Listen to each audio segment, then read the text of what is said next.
God curses abusers. A study of Matthew chapter 18. Matthew 18. Whoever causes one of these little ones who believe in and acknowledge and cleave to me to stumble and sin, that is, who entices him or hinders him in right conduct or thought, it would be better for him to have a great millstone fastened around his neck and to be sunk into the depth of the sea. Woe to the person on whose account or by whom the temptation comes.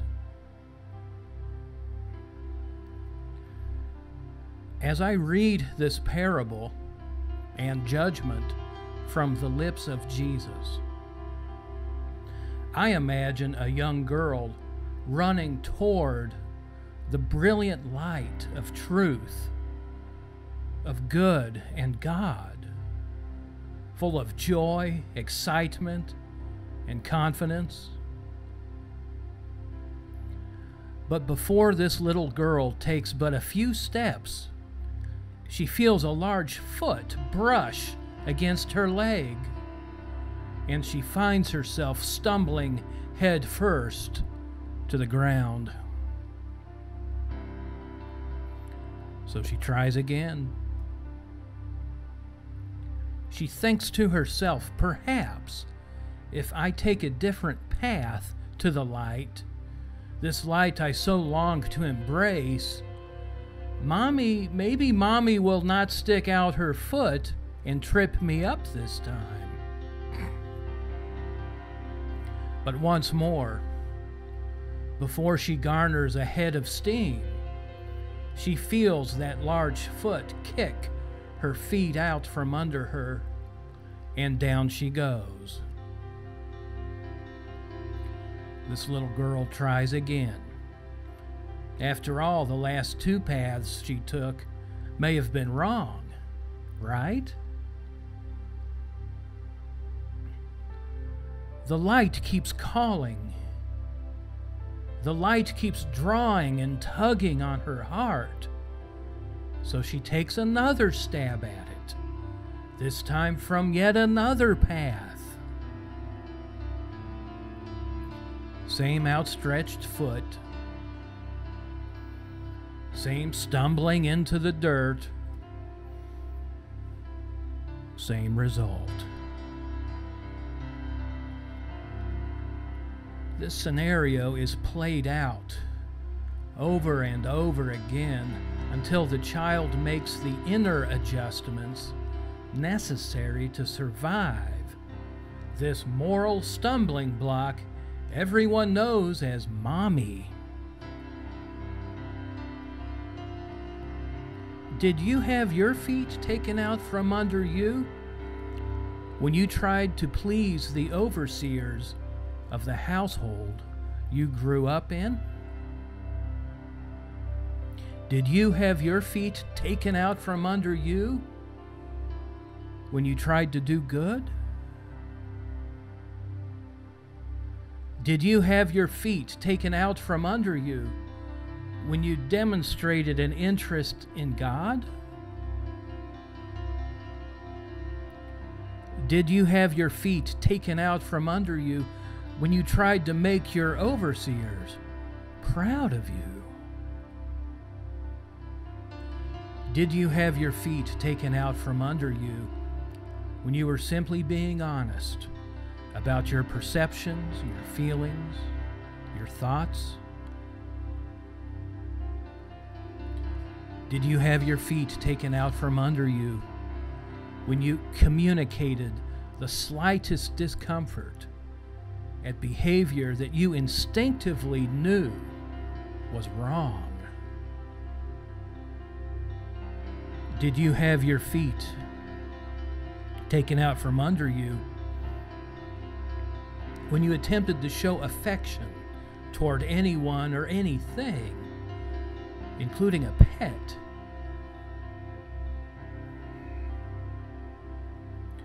These are examples of the morally darkened man or woman playing the illegitimate role of a parent, causing you to stumble, tripping you up, punishing you, castigating you, isolating you, mocking you, and terrorizing you, all because of this longing inside of you to follow after the path of righteousness in accordance with the dictates of your own conscience. These are examples of the price you paid for the slightest expression of your true self. This foot of stumbling used to trip up the child born into a household of narcissists comes in many forms. Sometimes the foot of stumbling comes in the form of a subtle slipper. The child is made to feel stupid, crazy, and inferior in front of her other siblings. She is compared to her less conscientious brothers and sisters in an unfavorable light. She is labeled misfit to members of the extended family and family friends. Her punishment for seeking after the light within her is isolation and exclusion. Sometimes the foot of stumbling comes in the form of a hardened leather boot. Physical, emotional, sexual, and spiritual violence is executed with cold-hearted efficiency in order to punish the child for even daring to think of following the path of her true self. Sometimes the foot of stumbling has the angular precision of a pair of stilettos. Words and actions that cut to the very core of the child's conscience. So deeply, in fact, that in many cases the child disassociates from her conscience altogether in order to avoid the shame instilled there by her malignant caregivers. Eventually, this child is confronted with an impossible situation. She can perceive the path of truth and good that is resident inside her own heart of hearts. She not only recognizes this path, she is compelled by the inexpressible force of her conscience to walk that path. Any attempt to enter this path she perceives inside her soul, however, is met with brutal, ruthless resistance from the very people she looks to for guidance on this inner journey.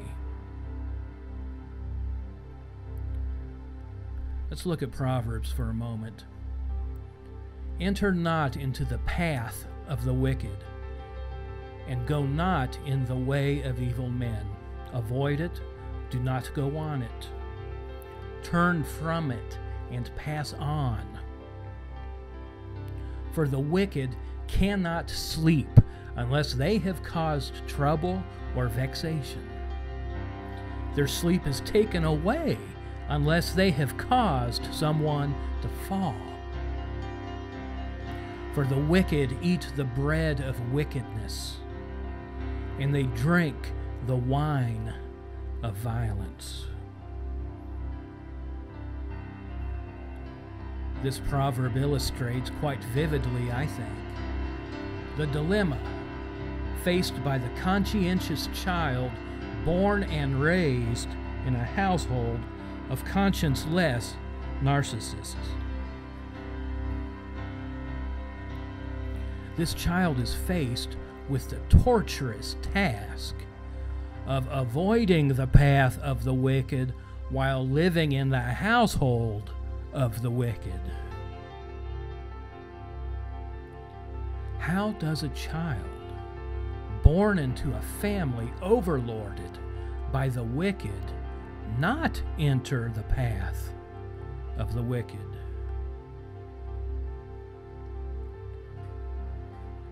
The conscientious child, through no choice of her own, through no fault of her own, is forced to comply with the wills of individuals who cannot sleep unless they have caused trouble and vexation. The conscientious child, through no choice of her own and through no fault of her own, must find a way to survive this camp of men and women who gladly eat the bread of wickedness and drink the wine of violence.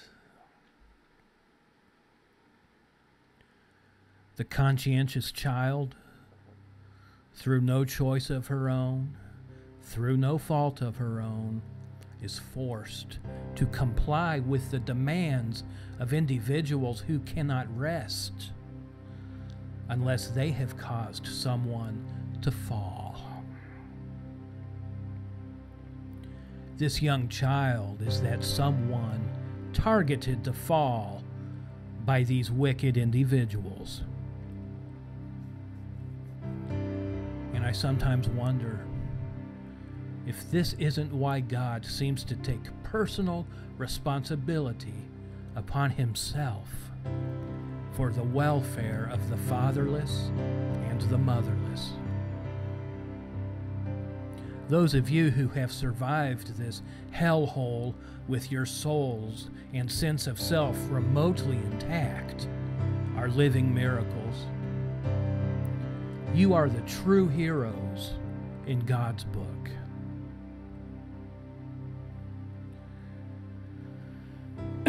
Let's look at Matthew 18 again, this time from the King James Version. But whoso shall offend one of these little ones, which believe in me, it were better for him that a millstone were hanged about his neck, and that he were drowned in the depth of the sea. Woe unto the world because of offense, for it must needs be that offense come. But woe to that man by whom the offense cometh. The word offend means trip, stumble, stumbling block. Strong's Greek lexicon amplifies the meaning: to cause a person to begin to distrust and desert one whom he ought to trust and obey. We could just as easily paraphrase Matthew 18:7 to read as follows and not diminish the meaning of the verse at all.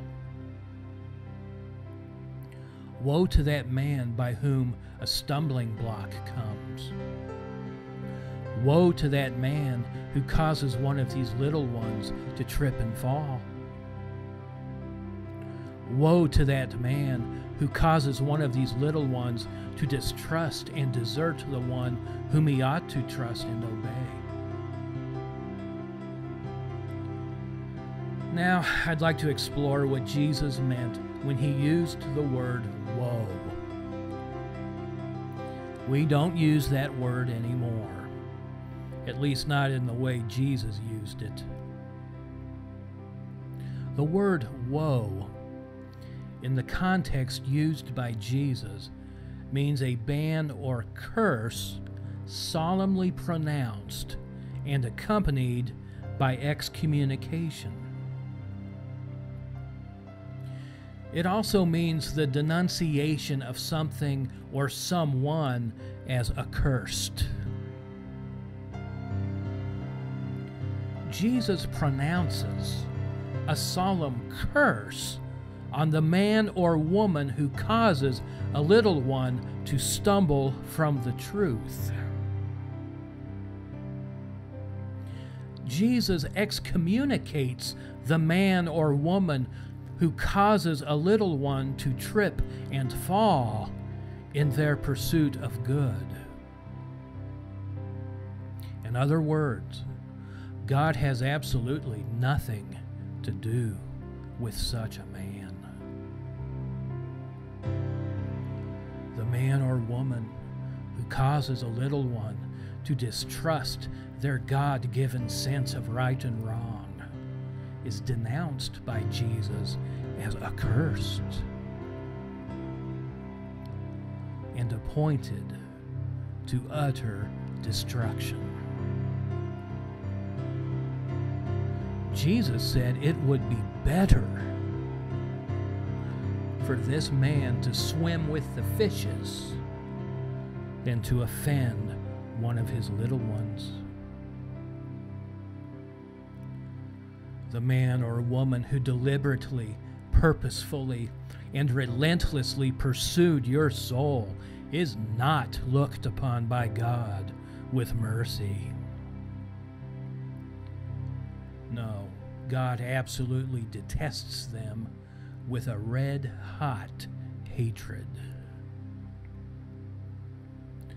His judgment of those who abused you will make the mafia's treatment of those who dared betray their code of secrecy look like a picnic. Jesus pronounced a curse on the malignant, narcissistic abusers of the world. I say yes. Amen.